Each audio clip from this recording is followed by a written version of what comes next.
Hi folks, Roage here. Yeah, sorry for the misfire here. I'm a little rusty and I'm not a very good producer, so I apologize for that. I'll get right in it. The True American Patriot 101. Okay, I've put lots of information out there, and in that information, you should be able to navigate and answer the questions in this exam. Okay, this is an introductory. So what I'll do is I'm going to go through these series of questions, and if you're a true patriot and you have any hope of maintaining a republic, you've got to you have to know these principles in law. Okay, the problem has never been evil men at the top making your lives miserable. It has always been ignorant people and people who are ignorant of the law at the bottom, who don't know enough about themselves and their responsibilities to protect their own rights, or even appreciate the fact that a crime's being committed against them, nor are they aware that they themselves are in the process of committing crimes against them. Okay, and this comes from a basic misunderstanding of primary, what I call plenary rights. It's Plenary. You can look that up, find out what that means. Okay, I don't ever refer to constitutional rights. There's no such thing. There are rights protected under the Constitution, but there's no such thing as a constitutional right. These are simple little things, and it's not surprising that this stuff has escaped our educational process. That's done on purpose. So it's incumbent on you to know these basic principles. So if you go through and at least study the questions, and if you have questions, you want me to let you know where you might be able to find the answers to that, I'll be happy to do that. But guess what, folks? I'm not going to do this for you. You have to do it for yourself. Okay, you can be a proud American all you want, but what I see is sloth. Okay, so now we got pride and sloth, and people think that just simply the fact that they're an American, makes them wonderful. That's vanity. Okay, so now you got three going on here. Three of these, errors. And then not only that, but I see people who are mad and want to engage in violent action, and that's wrath. Okay, so you got a lot of them. You know, there's a lot of folks with a lot of downside here. Now, if you want to be a true American patriot, then what you do is you do things in a very reasoned way. And so far, I have seen no reason for any type of violence at all, because we have real right and real power that is going completely unutilized, unexercised, and it's because we really don't know this. Now, these questions here, because I'm not going to answer them in this video, they will raise enough questions in your mind and will expose something in your mind, important things that you need to know, and should cause sufficient curiosity in you to go and try to find these things out. Now, you can interact with me at any way you want. Probably the best email is rogepool@gmail.com. You can find my links. You can find me on Facebook. I mean, ask me the questions. You can ask questions. I'll give you hints. I'll show you where to go. But I'm not going to do your work for you. Okay? I've done a lot of work in this effort, and one of the reasons that I left Discord is I didn't see any constructive movement in the direction of actually the mission as that Discord server was set up. And when I do see the right movement in that direction, then I'll participate more. I am on once in a while, but I still don't see the right kind of activity that's truly going to solve our problem. Okay? Now, this effort right here, I'm trying, right? I'm working to educate people in the law, because whether or not Donald Trump comes and decides that he's going to hand the republic to us on a silver platter, if we do not understand the principles and laws, we will lose it almost as fast as we get it.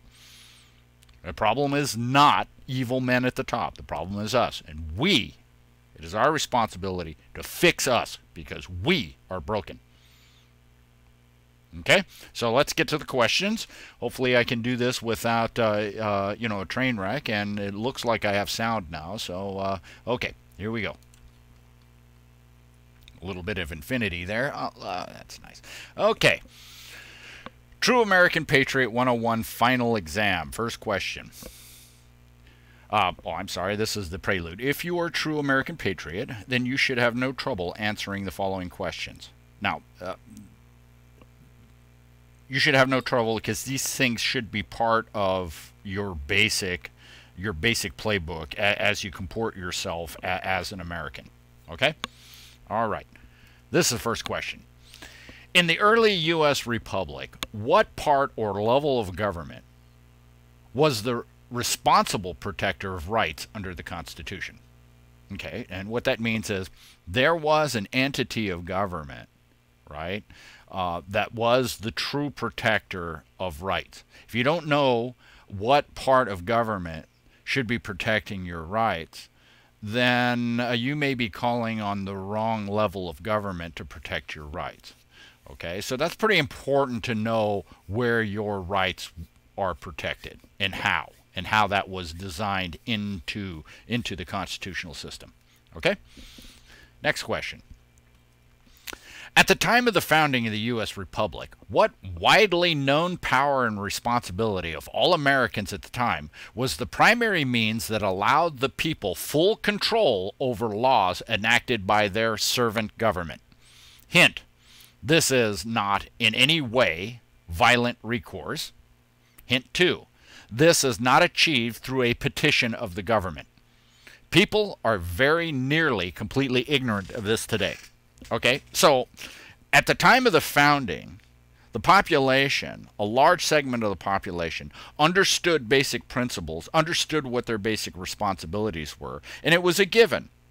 Right? Like if you ask people today, okay, who is the President of the United States? Hey, everybody knows. Right? So they didn't have to actually build that into the documentation per se. Right? So if you go to the founding documents, you won't do it, but people were expected to know that. Now, over a long period of time, guess what? this power and responsibility, it pretty much escaped our attention. They certainly don't show it to us on TV. It's there, but nobody talks about it. There's a few people that know what this is. But that power and responsibility was widely known at the founding. They didn't codify it because they didn't feel they really needed to. Everybody should have known that. Okay, so what is that power and responsibility that allows you, the American, underneath the constitutional system with the lawful government? What power do you have, and how does that actually work? Okay, so if you don't know what that power is, you see how you can't protect the rights of others or even your own rights? See how that works? All right, Donald Trump can't do this for you. You've got to do it. Okay? Next question. Why was the expansion of the Interstate Commerce Clause a criminal government overreach? Hint 1. How does government derive its lawful and just power? 2. The date this was enacted is extremely important. Okay, so if you talk to most judges and most attorneys, they're going to say, oh, well, we did that according to the law. No, they did that according to colorable law and statute. They did that under public policy. Okay, not public law. Okay, so they're going to say, oh, no, it's valid because the Supreme Court says it's valid. Okay, now that's based on an assumption. Okay, there is a assumption, and they don't go out and tell you that because ignorance of the law is no excuse. You're supposed to know this stuff. I have talked about this many times. If you guys want to know where to look, I can show you. Okay, all right. Next question. What supreme mechanism provides a check against the three primary branches of government that ensures that communist traitors cannot ultimately prevail over the people? Okay, now we understand the checks and balances between the legislative, executive, and judicial branches, right? So that one of them doesn't get enough power. But what happens when you have an insurgent traitorous infiltration into one of those branches or all of the branches, as we see happening right now. You understand, with the whole Kavanaugh confirmation thing, that the Senate the Senate minority is attempting to usurp the checks and balances. Oh yeah, I'm sure that these guys who want to have judges who are interpretive legislators instead of being just judges, I'm sure they do not like the check against the legislative branch. So this is a power grab, and that actually violates the separation of powers, and they're overstepping their authority. How do I know? Well, you know what that is, right? Now, but what happens if, well, let's say if one or more of the branches of government becomes completely, thoroughly infiltrated by traitors to the point where it can no longer function, or it attempts to usurp or remove the prudent checks and balances against their particular branch? Is there another mechanism in force that actually will restore that balance and restore that power back to the people? And that's what the question is. What is that check against the three branches of government that it can be triggered when the people decide, hey, make it happen? Well, if we don't know it exists, how can we call on those people responsible for executing that to actually do what it is? Right? If you sit there and you allow people in government to call that check and invoke that check, I don't know if they're all traitors. I don't see that actually happening. So again, this is incumbent on us to know exactly what that ultimate check mechanism is. Okay? That's why that question is important. If you don't know the answer, you see how dangerous that is. Okay? You get a monstrosity that we have in D.C. right now. That thing's been there for a long time, folks. Okay? And it's been there a long time because of us, not because of them. Okay? Still, again, it's our responsibility. Next one. What amendment to the U.S. Constitution grants U.S. citizens the right to bear arms that 99.99% of the people who call themselves Americans will get wrong? Hint. The correct answer has two parts to be correct, and make no mistake, this percentage is pretty accurate estimate. There are attorneys and judges that can't answer this question correctly.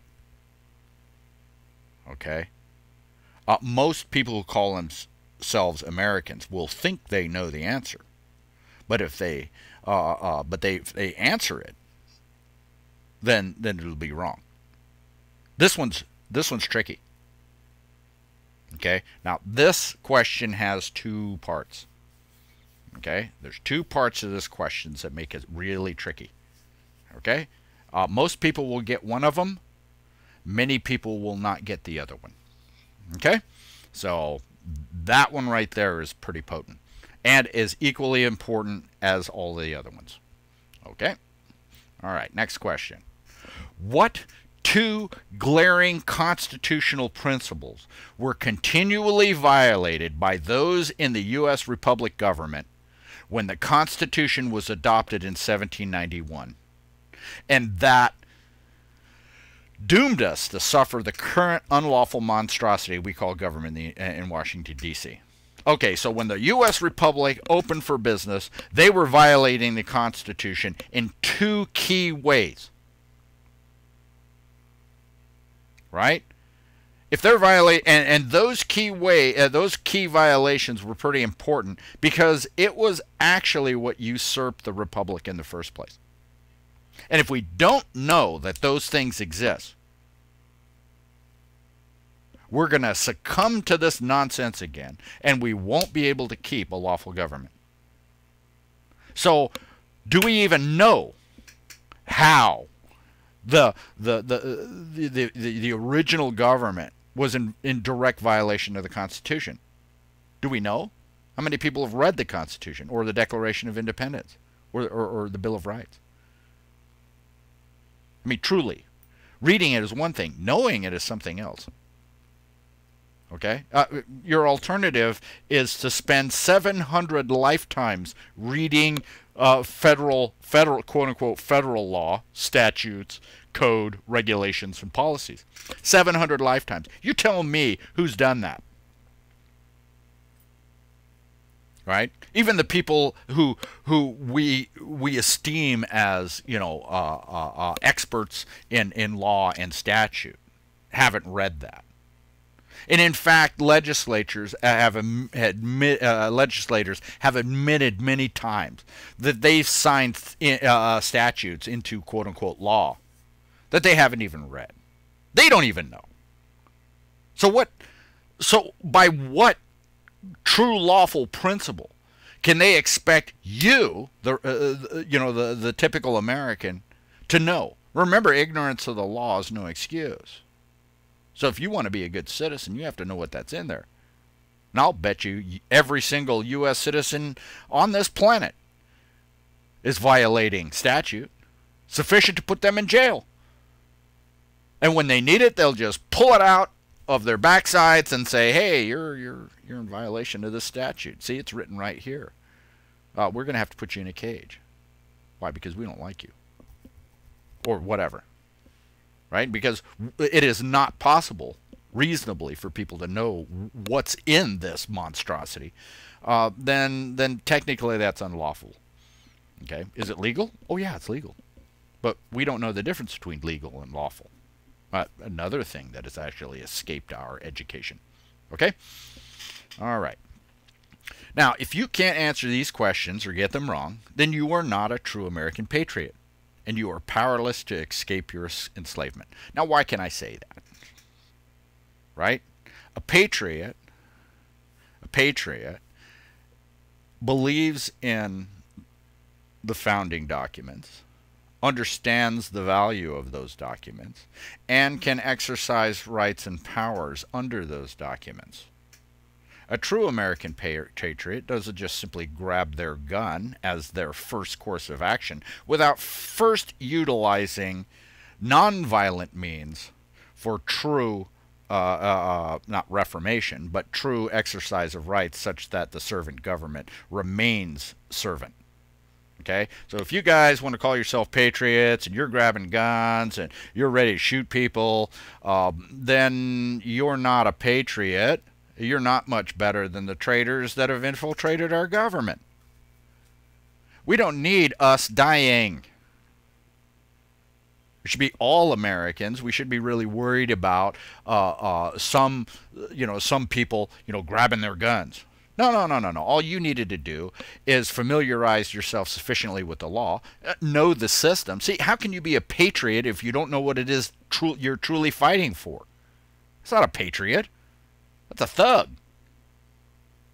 Sorry, folks. I hate. I know your hearts are in the right place. I know you love your country. I know you love your people here. But until you know the law and know what it is that you're doing, you're as big a threat as the traitors. Why? Because you're ignorant of the law. If you're ignorant of the law, then you don't know what you're doing is a crime. It's pretty important. It's not a little bit important. It's a difference between life and death, actually. Right? So, interact with me. I'll be happy to show you and put you on to ways that you can answer these questions. And when I get the questions answered, I will actually credit you in the video if you want to, and only if you want to. Some people like to remain anonymous because, hey, it's a scary world out there. I understand. But if you want to take credit for actually answering the question, I'm happy to do that. And when all the questions are answered, I will do a follow-on video. Do I have much confidence in that? I don't know. I don't think so. I've been doing this for 19 years. I really haven't seen anything that I would consider truly constructive, to restoring lawful government. I mean, I knew what a traitor was when I was 12 years old. All I saw for 30 years is treason everywhere. And a population that was wholly ignorant of what treason was, what being an enemy of the people was. Quite frankly, because they didn't know. Right? Whose fault is that? Well, you can try to blame the people who didn't teach you, but quite frankly, there's nobody else's responsibility except yours yourself. You must take responsibility. You are required to know that. The principle is ignorance of the law is no excuse. You can say you didn't know, but guess what? That's no excuse. You must know. And I don't mean, hey, I've read it. Oh, yeah, you got to know how these principles work. Otherwise, anybody can walk right up and in 5 seconds they can put you in a cage and you will enslave yourself. And not even know that you're doing it. Oh, yeah, you're going to whine and cry that you're in a cage, but you're not going to know why it is that you're in that cage. So, all right, so I'm going to wrap this up here real quick. Didn't want it to be a whole long video. So if you guys get to work, I will get to work too. And hey, let's get these questions answered. And it would be nice if President Trump actually got this video himself. I would like to see if Kavanaugh can answer these questions. It would be nice. What I see, I see some things that hint that he might know the answer to these questions. But I would expect that if he is indeed a man worthy to be a Supreme Court justice, that he should have no trouble answering these questions and sufficiently knowing enough about U.S. history to know exactly how it changed, where it changed, and where it went wrong. Because, quite frankly, it's wrong.